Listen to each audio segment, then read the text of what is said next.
Ырым тиымдарды халқымыздың ұлттық болмысынан бөле жара қарауға болмайды.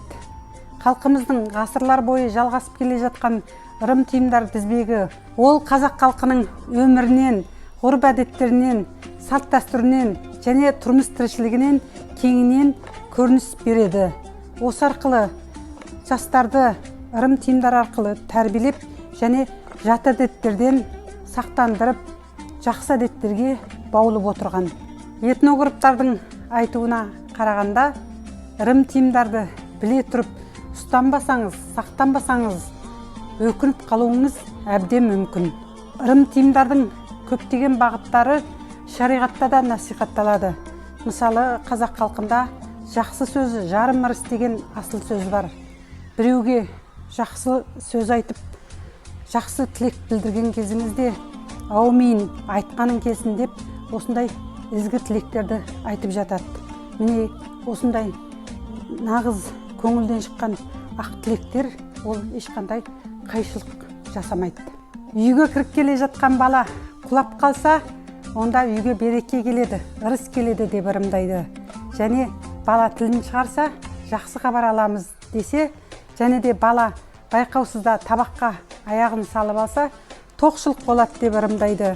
Ертеде баланы қырқынан шығарғаннан кейін ит көйлекті ауыстырғанда, сол ит көйлекті бойына бала бітпей жүрген әйелдер сұрап алатын ырым бар.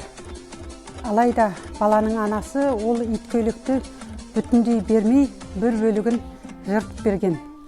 Баланың тісі түскен кезде бет алды лақтырмай, оны кесек етке және майға, бауырсаққа орап, иттің аузына асатады. Бұндағысы иттің тісіндей өткір болсын деген мағынаны білдіреді. Және де түскен тісті көктей болып өсіп қауласын деген мақсатта өсіп өніп тұрған жеміс ағаштың түбіне көміп қойған. Және де таудай болып өссін деп тауға қарай лақтырған салт жоралғымызда бар. Баланың түскен тісі періште бұйымы ретінде есептеліп, есіктен кіретін бәле жала және қаскөй күштерден қорғайды деп есіктің жақтауына да іліп қойған.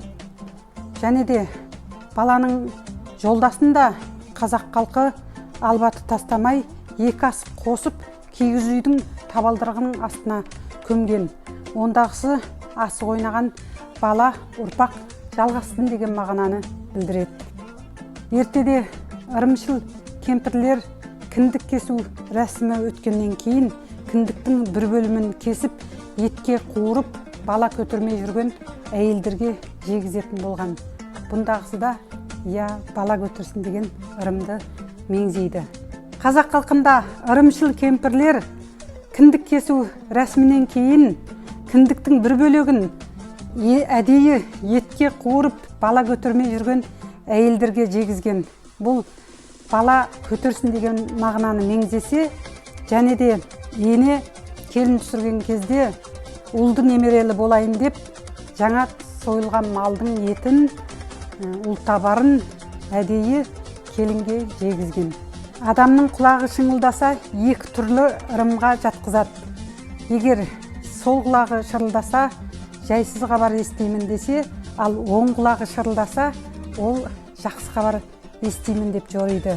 Сондықтан оң құлағым, оң құлағым, оң құлағым деп үш рет ішінен ақырын бәсең айтып, ондағысы осы жақсы хабар орнықты, баянды болсын деген мағынада іштей ырымдайды. Қазақ халқында дененің жыбырлап тартуы да ырымның арқауы. Мысалы, оң қабағым тарса, жақсы хабар естимін десе, ал сол қабағы тарса, жамандық, жайсыз хабар болады деп іштей ырымдап, мүсәпірлерге садақы беріп, жақсылық болғай деп іштей ырымдайды. Ал ерін тарса, бір жақсы дәм күтіп тұр, немесе сарқыт жейміз деп ырымдайды. Ал табан қышса, алыс сапарға жолаушы жүргел тұрмыз, сәтті сапар болғай, жолымыз оң болсын деп тілеу тілейді. Ал алақан қышса, онда ақша болады, байлық қонғалы тұр деп ырымдайды. Ал иық тарса, жаңа шапан, кит киеміз деп жақсылықты жориды. Шеке тартса басқа бақ қонады, мәртебем өседі деп ырымдайды. Ал мұрын тартса, ол ескерлігіміз көбейеді, той томалақ болады. Ақтүйенің қарны жарылатын той томалақ болып, сый-сияпатқа кенелеміз деп ырымдайды. Қазақ халқы кетік ыдысты пайдаланбаған. Оларды лақтырып, көне бәле жамандықтың бәрі артта қалсын деп ырымдайды. Және жақсы ыдысты пайдаланған кезде жаңа ырыс, жаңа күн, жақсылық болғай, жаңа өмір жалғасын деген мақсатта ыдыс аяқтарда су жаңа күйінде пайдаланған. Адамның, малдың құлақ түбіне келіп айғайламайды. Адамның құлағы, пернесі жыртылып, миға залал келеді және мал қорасынан шошынады деп жориды және ырымдайды. Ұйықтап жатқан адамды айқайлап, жұлқылап оятпайды. Керісінше қасына келіп, ақырын дыбыспен ұйқыңды кей, Құдай қолдасын, қызыр ұйқыңды бер деп ақырын атын 3 рет шақырып оятады. Егер қатты жұлқылап оятса, адамның мінезі өзгереді, ызаланады, нерв жүйкесі тітіркенеді. Адам желігу ауруына жолығады деп ырымдайды. Түнде жатқан төсегіңді таңертең өзің жинайды дейді дана халқымыз. Егер жиналмай қалған көрпе төсекте сайтан келіп ұйықтайды деген ырым бойынша ол адамдарға залал келтіреді дейді. Сондықтан көрпе төсегімізді жинап жүрейік. Және де ертеде егде тартқан адамдардың киімдерін арттағы жастар албаты кие бермеген. Өйткені қария ренжиді, қарияның жасы қысқарады, немесе кәріне ұшыраймыз деп бет алды үлкен кісінің киімін кие бермеген. Өзің киіп жүрген бас киіміңді біреуге әсте сыйлауға болмайды.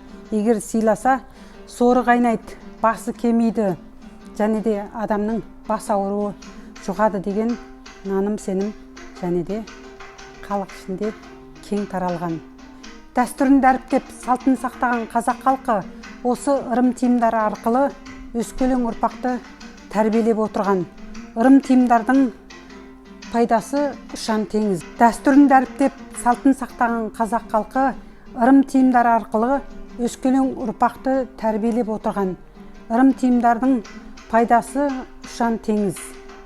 Бүгін біз қазақ халқының ырым тиымдарының ішіндегі халық арасында ең көп тараған тұрмысқа қатысты ырым тиымдарды айтып өттік. Бұлардың барлығының өзіндік үлкен мән мағынасы бар. Ырым тиымдарды біліп өскен жас ұрпақ өз халқының салт дәстүрін, ұлттық болмысын ұмытпайды және оны болашаққа жеткізе алады деген сенімдеміз. Бүгін мен сіздерге ырым тиымдар туралы үлкен мағлұматтар бердім. Егер де осылардың барлығы сіздерге қызықты болса, менің Бахаргүл Төлеген атты YouTube каналыма тіркеліңіздер, лайк басыңыздар. Сіздермен бірге болған мен Бахаргүл Төлеген. Назарларыңызға рахмет.